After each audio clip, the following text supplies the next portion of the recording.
Hey everyone, how you doing? Right, so today I'm going to talk about this book, and the thing is, when people read a book or listen to it on Audible or whatever, um, a lot of people can't really tell you what happened in the book, what the book's about, what the premise is, and all that kind of thing. So I wanted to kind of analyze and break down this book.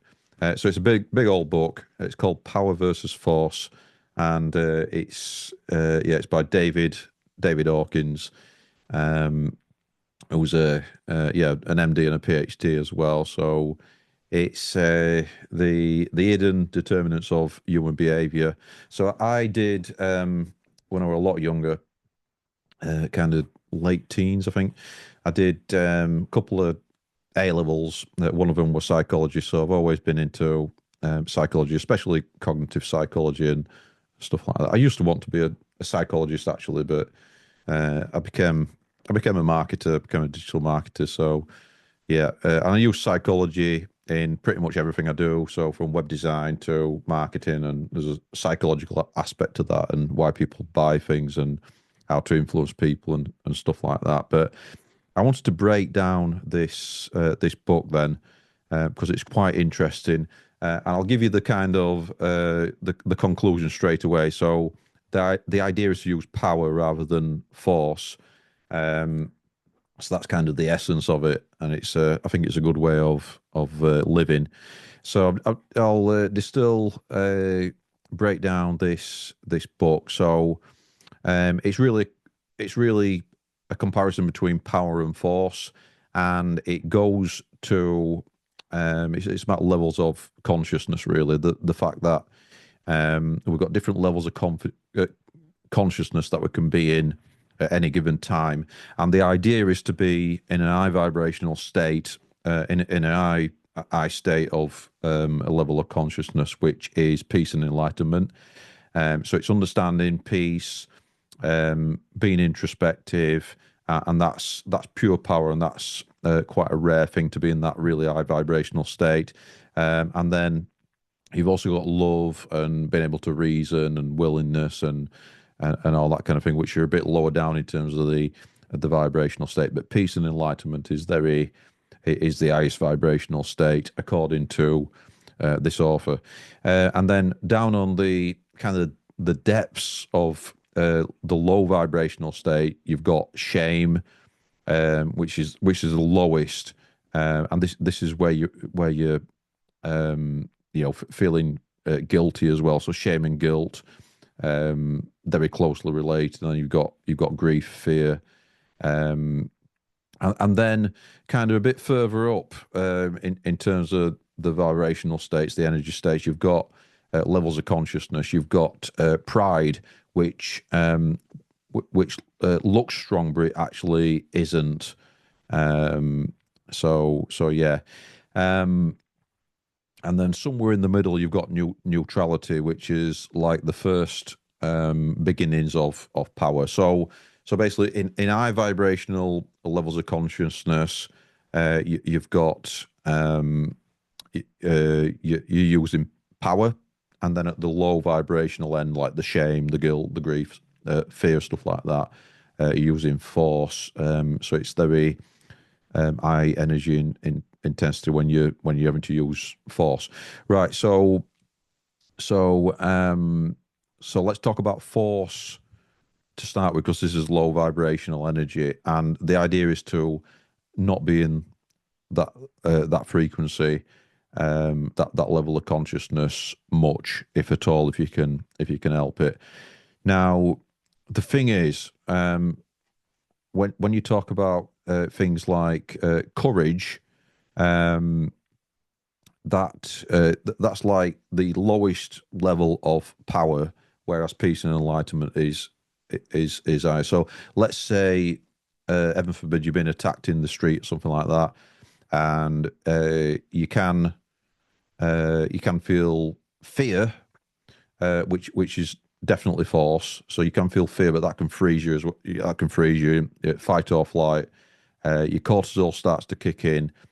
You might get to a point of courage.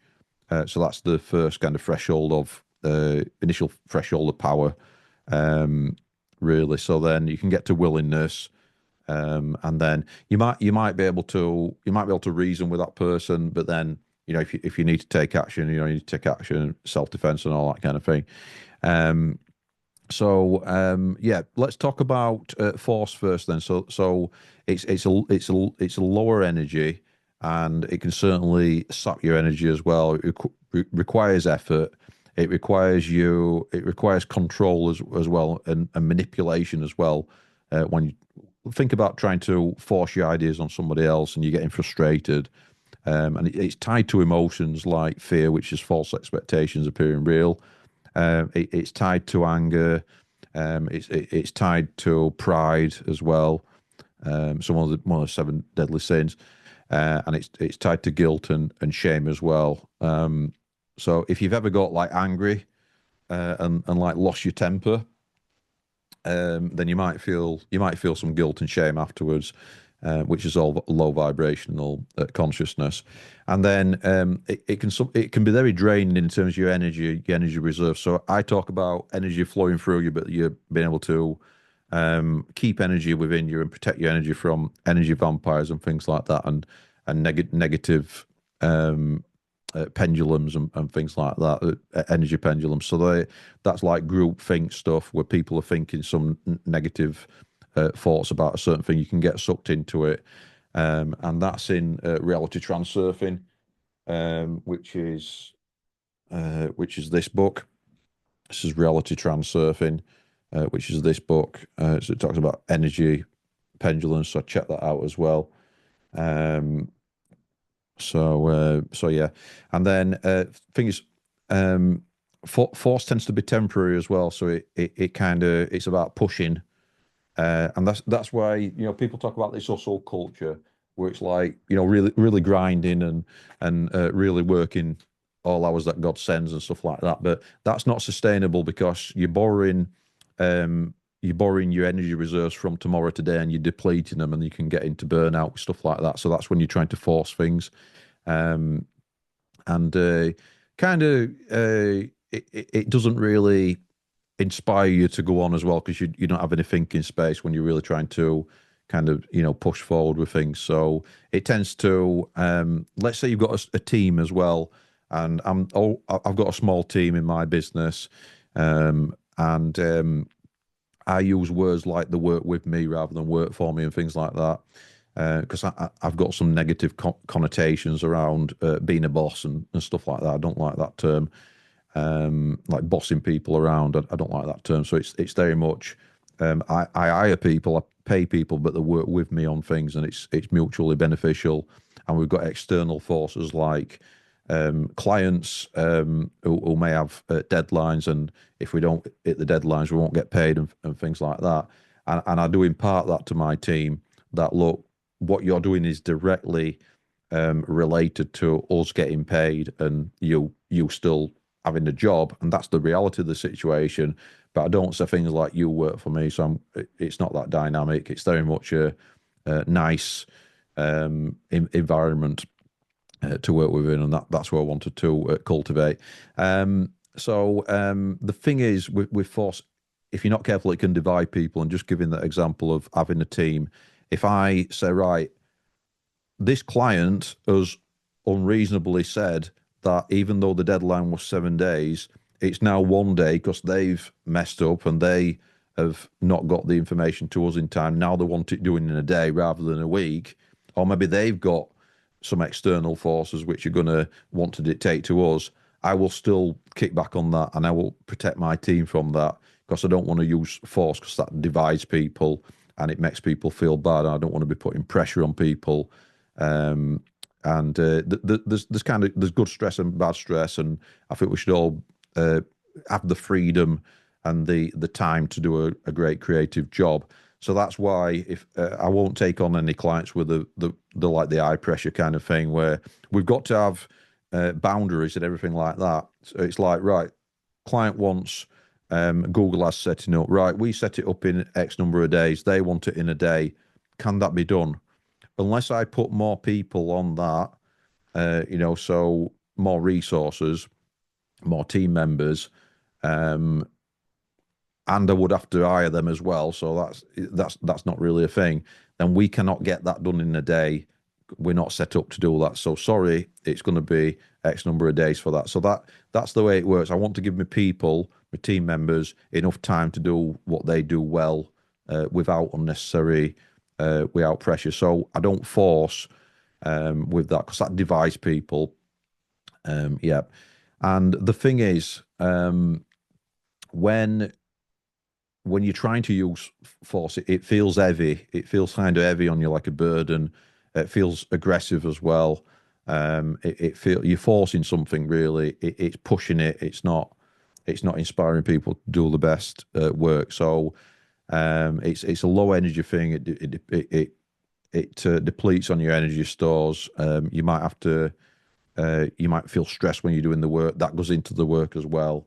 I'm a big believer that putting the inputs in, it's got to be nice, pure energy, really. So on the other hand, then the high vibrational states, that's all about power, um, and this is high energy. Then, so again, we're talking about peace and enlightenment being the best, understanding, love, reason, I'm enjoying what you're doing, all that kind of thing. This is all, you know, high power really, and the highest form of power that the author talks about in Power versus Force is this peace and enlightenment. So that's the highest form of power. And so what does that mean then? So that means, it's talking about integrity, having compassion, truth, love, that higher consciousness where you're really thinking about things, you're being introspective, and why am I here? Why am I doing this? What's the end result going to be? Am I doing it ethically? Am I doing it morally? And things like that. And if you put this into your business or your life, or anything like that, your job, or anything like that, it could be, thinking about the food that you're cooking, thinking about what's going into preparing your meals. You're preparing your meals with love.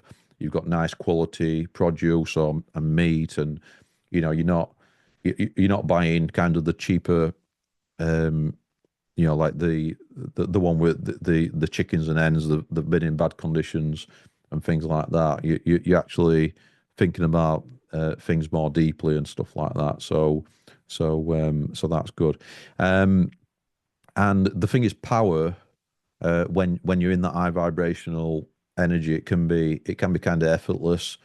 It's like I can have a power nap if I want at 4 p.m. if I feel tired at 4 p.m. something like that, 4:30, because I know what my next steps are in the business. Because I trust that when I put the inputs in, and enough inputs in, um, then we're going to get the results from that. So I'm not kind of running about like a headless chicken, kind of scared and in low vibrational energy, like fear or anything like that, false expectations appearing real. And it's about inspiring rather than control. It's about, understanding the connectivity and all that kind of thing, between things. So it's just one of those things that simply is. It's self-sustaining, effortless, um, in terms of, perpetually. It's energy flowing, energy being kept, being protected, protecting yourself, from these external forces, and all that kind of thing. So, and having that inner peace and authentic leadership. I've had when I worked for people, I had some great leaders, some great managers, some absolutely, golden people, absolutely brilliant, who I love to this day. And then I had some horrible bosses and stuff like that, and all that kind of thing. And it's, when I did my leadership and management qualification, I was very mindful that I wanted to be the kind of leader and management manager, and the two separate things, who would inspire others and get them working as part of a team, feeling part of a team, and that's what I believe that I'm doing. Um, when we get some great praise from a client, so we've done a great video edit, it's just like, look, this is, you're part of this. You made this happen with me, and all that kind of thing, and all that. So yeah, just having that kind of unconditional love as well, where you're not like being too overcritical. You got to have boundaries. You know, you can't have love without boundaries as well. But you've got to, it's got to be kind of selfless as well. So yeah, I mean, power in itself tends to unify people rather than, you know, it doesn't divide them and stuff like that. It can heal as well, and you know, it resonates universally as well. And that's what I got from this book. Elevating others, persisting through struggle as well, coming out of your comfort zone, and you know, making sure that you are moving forward, but and little and often as well. That's kind of like a recurring theme in enough to get to get over the line as well. So you are putting inputs in and stuff like that. So yeah, don't know if this is going to resonate with anybody, but what I wanted to say is, look, true power, and you might have negative connotations about power. You know, people being power hungry, pathology of power. You know, power corrupts absolutely, and all that kind of thing. And power can go to people's heads certainly, but for me, power is about self-awareness, integrity, letting go of those lower level emotions. Look, if you've got fear in your life and you don't know when your next meal's coming from, know that you can. The powers within, the powers in is true powers internal. It's sustainable. It's rooted in truth. It's rooted in integrity. Force burns out. So force, which is the opposite, burns out, often leads to destruction and resistance. And you know, when you force your ideas on somebody, or you know, it's like, for example, I'll give you a good example. When I'm speaking to a prospect and I'm saying, and I think they need a change to their online marketing. I think they need video on their website. I will use power, the power of my knowledge, by asking. I'll ask them a question. Do you think that a video would help you to close more deals? Do you think a video, as opposed to just words and text and photos on a screen or images on a screen, do you think that will get your message across about why your business stands out from competitors? Do you think that'll be better than not having it? And the answer is usually yes. If I were going to force that idea on somebody, I wouldn't coach like that. I wouldn't ask a coaching question like that. I wouldn't ask them a question to help them to come to their own conclusion and internalize it. I would say you need a video on your website, and they would push back because it's been forced upon them, the idea, and say, I don't think I do. I'm okay as I am. I'm doing okay. Yeah, I'm not making as much money as I want to, but I'm doing okay. I don't need you. You're trying to force an idea. So forcing not a good idea. And when you start to practice these ideas, power feels very calm. If you've ever, you know, when you go to your doctor, and your doctor is quite powerful. They've got a lot of knowledge. You'll go into your doctor and you said, Doctor, I need this pill, you know, for this because I've self-diagnosed on Google and I think I need this. And your doctor will turn around and say, steady on there. Let me ask you a few discovery questions. They might not say discovery questions, but they are going through discovery.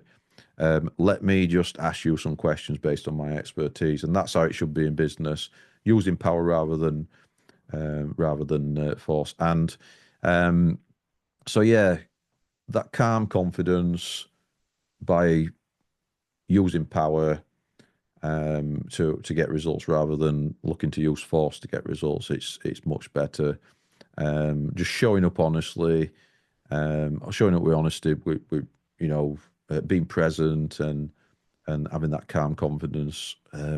That's better. So I'll ask you this now at the end of this video if you want to drop me a comment in, just a bit of something to think about for you. So, where in your life are you actually using force to get results, and are you getting the results that you want?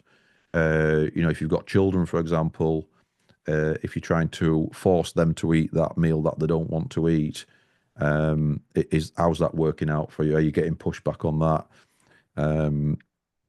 What would happen if you shifted to power? Just being honest and being present and maybe explaining to the child that this food's good for them. Maybe trying them with an alternative if they don't like the carrots cooked, in the water phrase, so go all soft. Maybe you can steam them so they're nice and crunchy, and it's nice, and you can have fun with your children, or maybe a raw carrot so it's nice and crunchy, and you can have fun and be like Bugs Bunny and all that kind of thing. So there's ways around things where you can use power and take a step back, have some empathy, and let go of those lower level emotions, and stop forcing things and use power. So yeah, I hope you found this helpful or interesting or entertaining in some kind of way. This is Power versus Force, David Hawkins. Check it out. It's pretty cool. And I'll see you next time.